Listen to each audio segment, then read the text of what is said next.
Good morning, everyone. I have a limited amount of time before my adorable little neighbors are coming back. Oh, I started talking before I even started. I was saying I have a limited amount of time for my adorable neighbors come back and start making some noise, little toddlers. So I am going to fly through this, but I thought this would be a super great video to talk about all the things that I do with the natal chart. So don't feel overwhelmed. This is what your chart looks like when I look at it, when I put the asteroids in there. And I had a clarity call with a client this week, and one of the best questions, she asked was, she said, because I'd looked at her chart pretty quickly. I left her a few voice notes before I really got deeper into it with just some points to look at, because I think the new moon was coming up. So I wanted her to feel prepared for that and understand what the transits were kind of impacting for her. And she was like, oh my goodness, how can you tell all of this just from looking at my chart for a few minutes? She said, what was it at first glance that really stood out to you around the feminine wounding and ancestral trauma stuff? Which is a great question. And with my approach to the natal chart, a lot of the things that I am looking for are that feminine repression, ancestral wounding, karmic relationships, karmic experiences, and themes that someone is navigating, and really looking at how they can embody health in a more productive way, in a more balanced way. I'm always looking at the chart, by way of balancing everything. Where can you supplement a little bit from here to help you over here? That kind of approach. And really also looking at how can we get you to a place where you feel more confident using your voice, your Mercury, leaning into being able to advocate for yourself. So one of the things I find really frustrating about social media and astrology is that there's so many people just throwing memes out there that get hundreds of likes. And there's people like me who dive into the chart in depth and really write long drawn out posts about it, full of detailed information. And a lot of my stuff I feel doesn't get seen because people do not have the attention span to sit and read it, which is unfortunate because, I don't like the memes where it's oh, Saturn in first, second, third, house, going through each one of those things. Yeah, there's energy there that is specific to each one, but you want to take into account the whole chart. And then, the other part of that is if you don't have the asteroids plugged in, there's so many things that you're missing. Just for example, without the asteroids plugged in, her sixth house would look empty. Her fifth house would look empty, other than Chiron here. Her fourth house would look empty. If I didn't have the asteroids in here, Pholus, Circe, Eris, Grief, and Pallas Athene, her fourth house would look empty. But that is all incredibly relevant information, especially in the house of ancestors. Fourth house rules our home, our roots. It's where we came from. And it is directly linked to ancestors. So she has these necessary crisis points. She has embodiment. She has this fighting spirit, calling out the bullshit. She has grief, and she has Pallas, this strategic warrior wisdom energy in the fourth house. All in the sign, well, a few of them are in the sign of Aries. How much of a difference does that make when you are looking at difficult themes from your family, that you are here to be, the chain breaker, the cycle breaker, really making moves in a different way? If you don't have this information, you're going to be lacking a lot of clarity. You're going to be lacking a lot of decisiveness and capacity to move forward in a more supported way and a more empowered and encouraged way. So first off, With regards to her question about feminine wounding, what do I look at? If I'm looking specifically for, feminine wounding, which I am because the women I work with are doing the work, they're wanting to be the chain breaker, the cycle breaker. I'm looking at Cancer. What is in Cancer? Cancer is the sign of the mother. She is that nurturing, nourishment, compassion, the caretaker, the one who typically is like forgetting to take care of herself. But she's the sign of the mother. And I also look at the moon. The moon represents divine feminine, represents the mother. It represents how we nurture ourselves and how we nurture others. And you can see, look at this beautiful trine, this triangle, blue lines, good flowing harmonious energy. All of this is like pushing up into her ability to nurture self and others, like with healing work. Virgo is the earth priestess, and Virgo represents healing. So Cancer, the moon, and then I also look at Venus. Let me see, where is her Venus?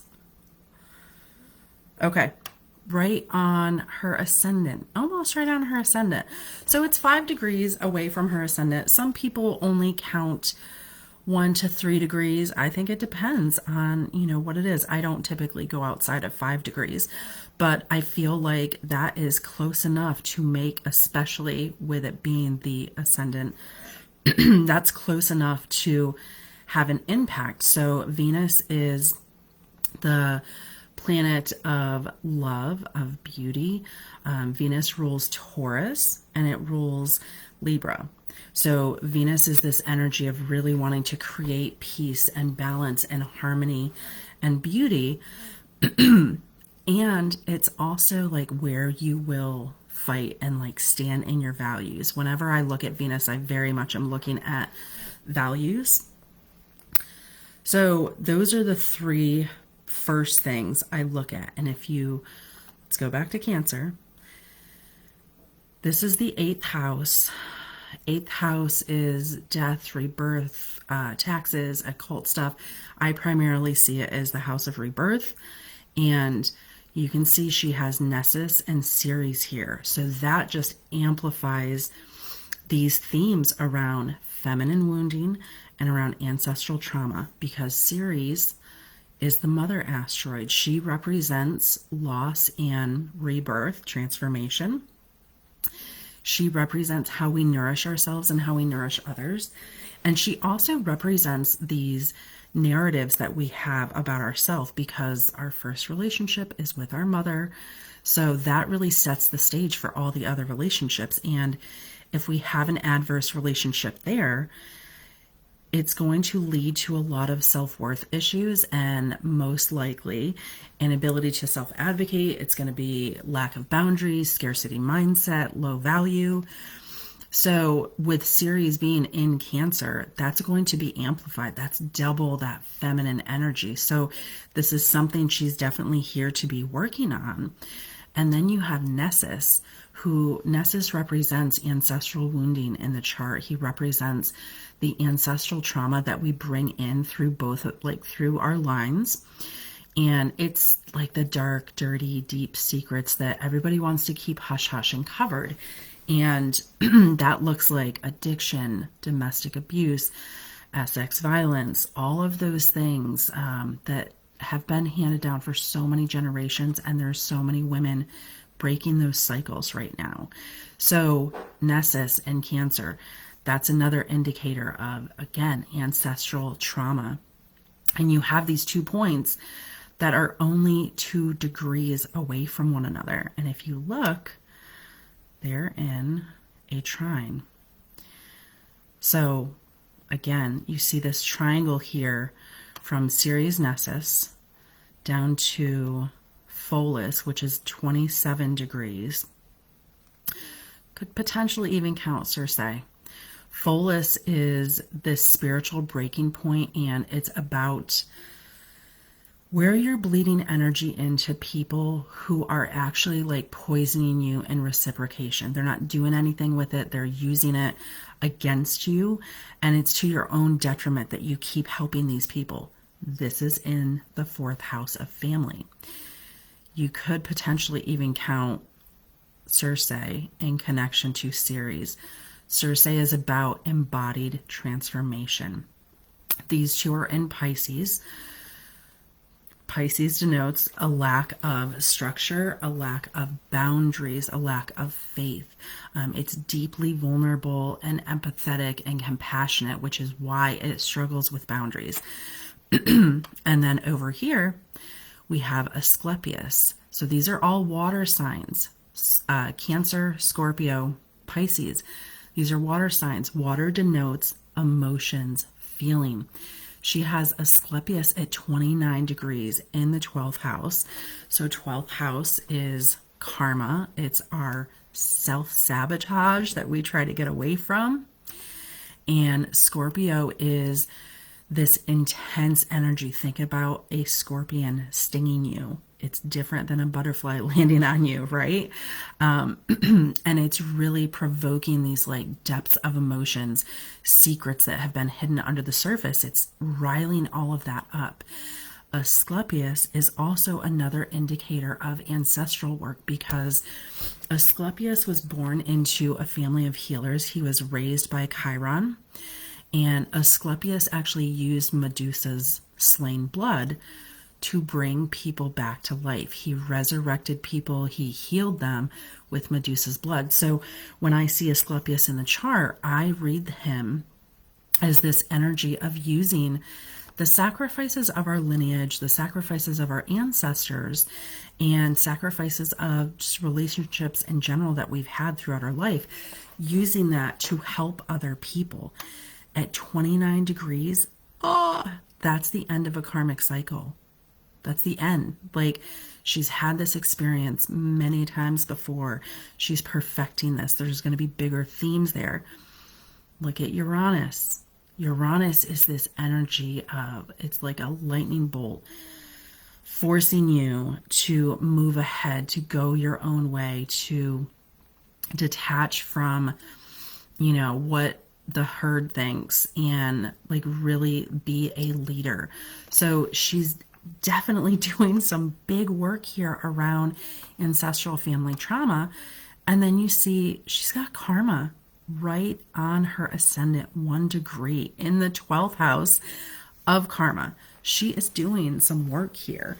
So going back to that question about the feminine, the moon, Cancer, Venus, big points I look at immediately. And then there's so many asteroids that I look at that bring in goddess energy. Isis and Vesta, Cloelia. There's a lot of goddess energy that I look at. I look at dark goddess energy in the chart as well. And dark goddess energy gives an indication of where we have a tendency to repress our feelings more and have difficulty with expressing ourselves, with expressing our voice, our intuition, our spirituality, our sexuality. And if you look here in the 10th house, this is another thing that stood out to me. She has Saturn and Jupiter in 9 degrees, and she's got Hecate sandwiched in there at 9 degrees. So when you have something that's in the same degree, it's amplifying that energy. Saturn is the Lord of karma. That is where we have our like karmic debts, our difficult lessons, and where we're supposed to be learning those lessons to implement boundaries. Jupiter amplifies anything that it's around. So that can be the malefic energy of Saturn, or that can be the empowering energy of Hecate, the queen of witches. She led Persephone out of the dark. So she really represents in the chart like where we're using our past, present, and future wisdom to help lead others forward, to be that light in the dark.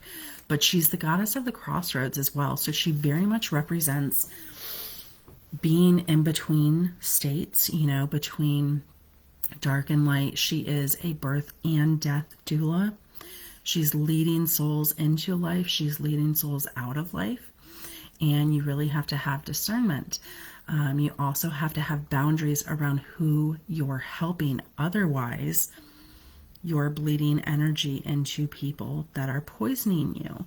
So these experiences, these themes around difficult lessons and boundaries and discernment, leading others, expansion, faith, optimism, that's going to be big for her. This is like a legacy for her in her 10th house. The other points that I tend to look at immediately for ancestral trauma, God, I like put some lotion on this morning. It's like making me wheeze. Series, we looked at the mother asteroid, Black Moon Lilith. That is a conglomeration of dark goddess energy. So think about the shadow parts of yourself, of your feminine essence that you repress because you're afraid to be too much, or you're afraid you're not enough, or you're afraid that you're going to be retaliated against. Think about that. So all of that energy is pulled together with Black Moon Lilith placement. And she has Black Moon Lilith at 29 degrees. Again, that indicates the end of a karmic cycle. So she probably feels that repression very deeply. It's magnified. And she has Juno at 29 degrees. Juno represents, she's the goddess of marriage, but she also she represents how we do our karmic contracts, our relationships with people. She's also very representative of women and childbirth. So you have this amplification of this energy. Look how close they are to Pluto. They're 5 degrees away. So, okay, some people might not count that, but I think that's pretty relevant in this sign of Libra because, again, Venus rules Libra. Libra is about balance and fairness and justice, and Pluto and Libra, like, we're laying new groundwork for how people view and engage in social justice and what's fair, and you can see that happening in the world. I also, within just a few moments of looking at her chart, I was like, I bet she has Joan of Arc somewhere prominent. And sure enough, I'm usually never wrong about this. Sure enough, she has Joan of Arc asteroid next to her sun, next to Mercury. So this first house is about our identity. These energies are actually in Capricorn. See, Mercury, mindset and communication, is 1 degree. Her sun is 4 degrees, and Joan of Arc is 6 degrees. And Capricorn is ruled by Saturn, that lord of karma, that father energy, that stern firmness that like is going to hold you to accountability and make you learn your lessons. She also has Veritas here in Capricorn energy. This is the truth. That's a lot of energy around standing in your integrity, honoring your ancestors, because Capricorn, again, ruled by Saturn, Saturn governs our bones, our skeletal structure, our teeth. That wisdom that we carry from the generations before us is carried in our bones. So you can see these themes around ancestors, difficult lessons, ancestral trauma, and it all weaves together. There's not just one point, that's most important to look at. Again, Joan of Arc, I see her as where we've been burned at the stake in previous lifetimes for standing in our conviction. She was 19. She was burned at the stake for being a witch because she dare say that she communicated with God and he sent her on this mission and she was going to fulfill it.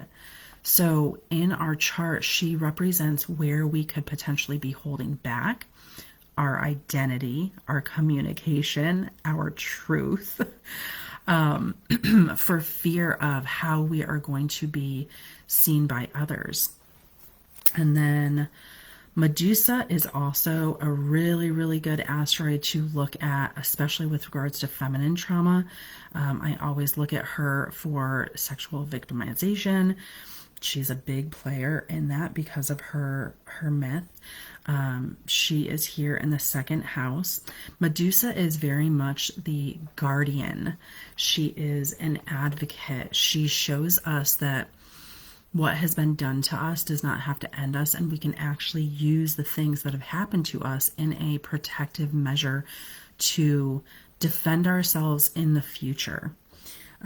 We also want to look at Chiron. Chiron is representative of our deepest wounds that we are meant to serve others with. It's not a wound that we heal, it's something that we are continuously working on throughout life. And we work on that by helping to lead others, being of service. Virgo is about service to the world. So Chiron in Taurus denotes a lot of wounds around self-worth, a lot of scarcity mindset. So really having experiences with financial difficulty and being able to end those difficult themes for the family line, being able to end this lack and, these low self-worth narratives is a big thing for Chiron and Taurus.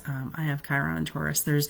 I believe Chiron and Taurus runs from 1977 to 83. I could be wrong about those dates. I think I posted it earlier in the month. Cloelia. I love Cloelia. She's one of my favorite asteroids. She's definitely feminine energy, and she represents where we can help liberate others, but only through liberation of self first. She's really focused on this emancipation of self, and in doing so and having that courage and bravery, she helps others move forward.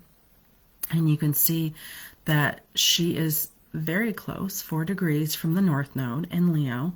Leo is about having the courage to be seen, stop self-sacrificing our light for the world. And these wounds here, she's got these wounds around not being believed. This South Node is past life energy. It's what we're moving away from. Cassandra is where we have not been listened to as a child. It's where we speak the truth, but people don't believe us.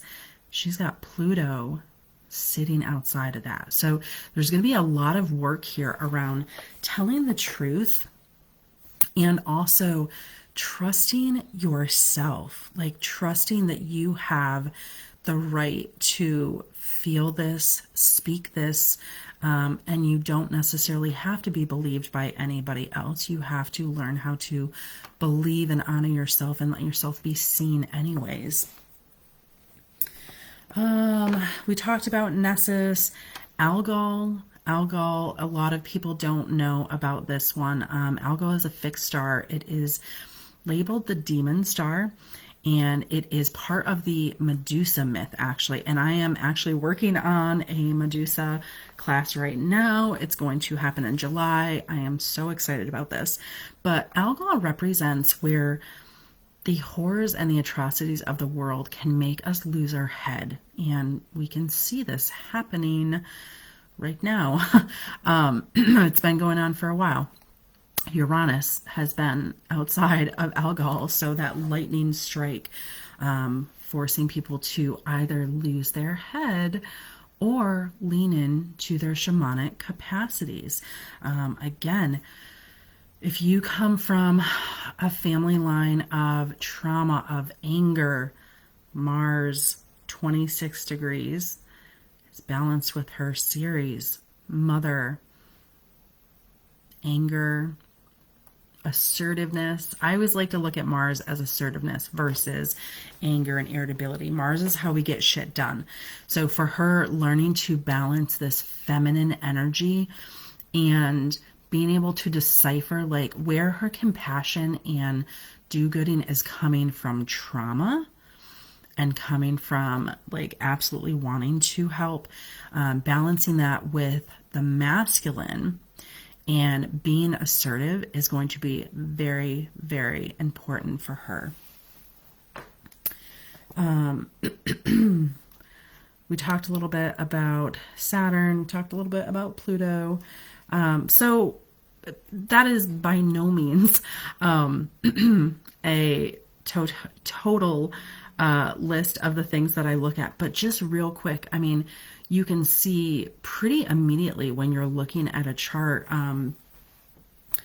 where these feminine wounds are, and where these ancestral wounds run deep. And you can also, like I said earlier, I like to look at the chart in a way of balance. So I'm always looking at what's on the other side of this. What is this opposing? Not just opposing, but what can I balance this with? You know, if you have a lot of feminine trauma and wounding in your line in this 8th house, like you're rebirthing a new experience for the feminine line, for your ancestors. To do that, you have to learn how to fuel and funnel like the anger that has been repressed from previous generations. It has to come through by way of assertiveness. Nobody is going to listen to an angry woman. They're not. They're going to say, you're too emotional. Just calm down. Why are you so angry? You have to be firm and assertive, because it throws people off, because when you are firm and assertive and you just hold a line and you don't let people cross that, holy shit. Look at people losing their minds. Like, there's several assertive women in politics right now. I love their energy. I can see how they are just women that are not going to be pushed. And people are tearing them apart in comment sections, calling them all sorts of names, you know. But that's the thing about, you know, Mars is a masculine energy. It is typically deemed as like this rage and anger point. But when we pull that through the feminine lens, when we pull that through like the feminine essence, it's not about watering it down. It's about using it effectively from the feminine standpoint, and assertiveness, firmness. You're not pushing this line with me. That is going to get you much further than being angry will. Not saying anger doesn't serve. I love anger. I think it's a great emotion.